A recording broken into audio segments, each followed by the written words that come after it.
large drivers, a tender, and smoke deflectors. It has everything you would expect from a modern steam locomotive for passenger services. Yet, it is the smallest of its kind, built since the formation of the Reichsbahn.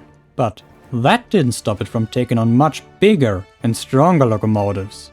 And that with great success. While the Deutsche Reichsbahn, the National Railway of Germany, began the standardization scheme with heavy mainline machines of 17.5 and 20 tons axle load respectively, branchline locomotives with an axle load of just 15 tons were added very soon.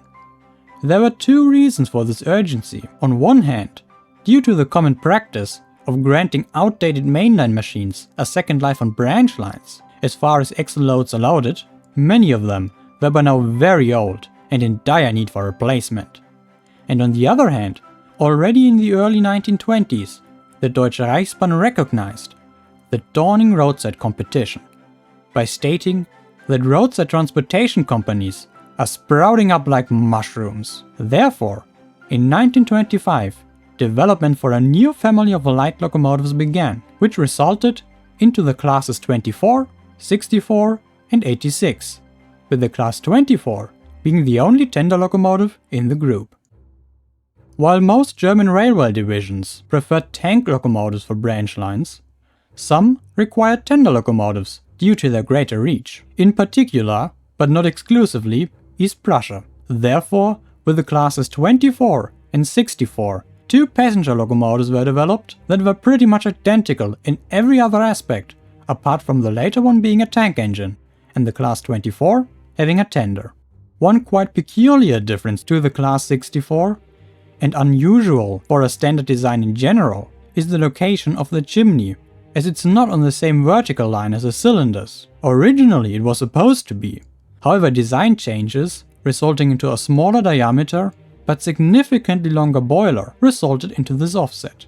With its three large drivers and single pony axle, its predominant intention was pulling passenger trains, both on branch lines as well as on secondary routes. However, the locomotive was also designed with short goods trains in mind, making it effectively a mixed traffic engine. As such a designation didn't exist in Germany, however, on paper, the class 24 is simply considered a passenger machine. They were coupled with the smallest of the standard tenders, the 3T16, which carries 16 cubic meters of water and 6 tons of coal. However, standard might be a bit misleading here, as the class 24 would end up being the only tender locomotive for branch lines under the standard scheme. It was also the only class to ever receive these tenders, with the bigger locomotives all being paired with 4-axled ones. This small tender limits the backward speed to 50 km per hour, making them dependent on turntables, while forwards, the 24s are allowed up to 90 km per hour, a very respectable speed for a branch line locomotive. The first machines were delivered in 1928, and in total 95 were built until 1940. Their small number, compared to the 520 examples of their tank engine sisters, might surprise at first due to their versatility. However, as primarily branch line locomotives depended on turntables, they could only really play off their advantages on runs longer than a tank engine supply would allow. For this use case, however, they were perfect. More than perfect. While the class 24 is usually associated with the flat terrain of East Prussia, ironically, the railway division Regensburg, which was especially wary towards the new standard locomotives, as many of the branch lines couldn't yet handle locomotives with an axle load of 15 tons, was among the first divisions to receive some. And it is there where these minute tender engines proved what they were really capable of. Once a Bavarian S36, a proud express locomotive, failed in Plattling with a train bound for Passau, a class 24 locomotive had now to overtake the train and brought it to its destination without delay.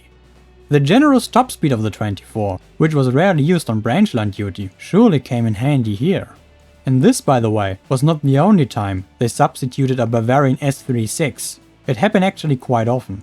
And when one engine could not pull the train on its own, the 24s were simply double-headed.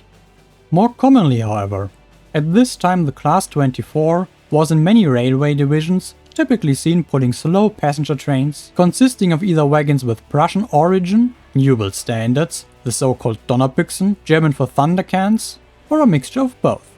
It is also at this time in Bavaria they supposedly gained the nickname Steppenpferd, German for prairie horse, referring to the fact their primary home were the wide and flat landscapes of East Prussia.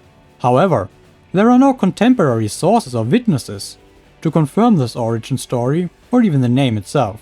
The oldest known source is rather a publication from 1950 celebrating 25 years of standard locomotives, which probably also coined this name in the first place. But regardless of the true origin, the nickname Steppenpferd stuck and is still used today. As every locomotive, also the Class 24 had their fair share of teething troubles, and over the years, multiple modifications were undertaken during construction. Beginning with locomotive number 24064, the running board was modified with a steeper angle at the front and larger smoke deflectors were fitted. The later ones were also retrofitted to some, but not all older members of the class. And beginning with 24071, a whole range of modifications were undertaken. The boilers were now made of steel rather than copper, which allowed for thinner sidewalls. The drivers were now braked also from the back rather than just the front. The leading axle received brakes from both sides, and the tenders were upgraded too, and were now welded rather than riveted, saving about 2.5 tons of weight. To make use of this lower empty weight, the water tank was enlarged by 1 cubic meter, gaining the tenders the new name 3T17. Older locomotives, however, were not retrofitted. Only after the war, some West German machines received replacement boilers, newly built from steel. A further change would have completed this comprehensive update and allowed the top speed to be increased to 100 km per hour.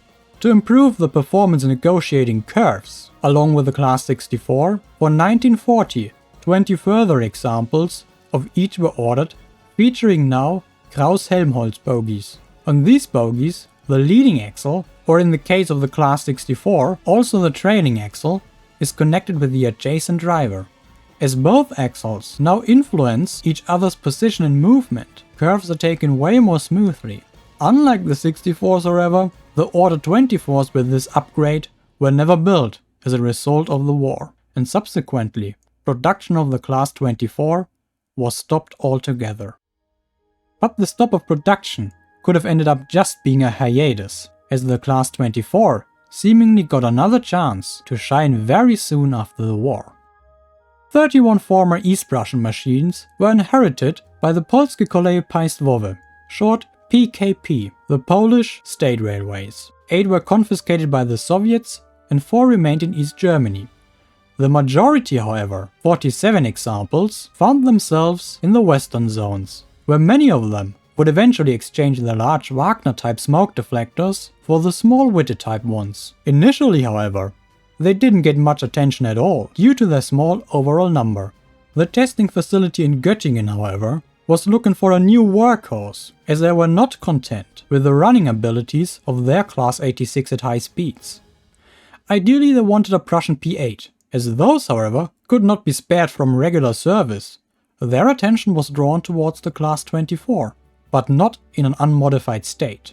While the Class 24 might be a smooth runner, this is only true for speeds up to about 70 km per hour, so it was looked into simple ways to improve the running even further. As such, the locomotive 24061 should become the first of its class to be fitted with a Krauss-Helmholtz bogie after all. It was taken from a Class 64 locomotive. And to tie down the rear of the locomotive, the small 3-axle tender was replaced by a 4-axled one taken from a Class 50 locomotive, a tender which was intended to run first and thus also enabled 24061 to run backwards at high speeds while also protecting the crew from wind and rain. In test runs, it often ran very smoothly at a consistent speed of 100 km per hour, forwards as well as backwards. And in 1949, this modified 24 was even tested in regular service against the much larger P8, and fended for itself very successfully. Performing the same duties, it consumed about 2 tons less coal per 1000 kilometers. It is therefore no surprise it was suggested that 381 additional and improved Class 24 locomotives should be built to partially replace the aging P8s. Besides developing a new 4XL tender specifically for the Class 24, it was also thought about increasing the boiler size. Adding all these various upgrades together in one final design could have resulted into a truly extraordinary locomotive. Unfortunately, however, this never became a reality. The existing locomotives of the Class 24, with their relatively short reach due to the small tenders, as well as the rough riding at high speeds, couldn't compete with mainline machines like the P8 in regular service. As such, they were pretty much confined to branch lines, and when those were taken over by much easier and cheaper to operate diesel locomotives and rail buses in the 1960s, the Class 24 became more and more obsolete. And with number 24067, the final example of the Deutsche Bundesbahn, the Federal Railway of West Germany, was withdrawn in 1966. In the eastern states, they could hold out a bit longer, until 1972 in East Germany and 1976 in Poland. And it is because of the long service in the later two that 4 machines could be saved from the cutter's torch. While one locomotive of the PKP is preserved in Poland, another one was brought to Germany, where it is joined by 2 East German examples. What is it about the Steppenpferd? While capable of doing almost everything, for the most part, they would only ever serve a fairly small niche. As such, they never reached large production numbers, with the Second World War ending their production prematurely and conclusively. While the modified 24061 proved what they were really capable of, they never actually got the second chance.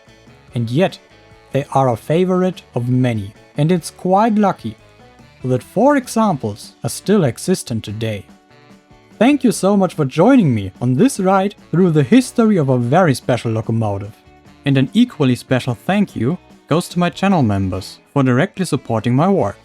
So thank you Dave Heise, Kay Frankley and Lucas Ilskens for your generous support. I hope you enjoyed the video as much as I did creating it.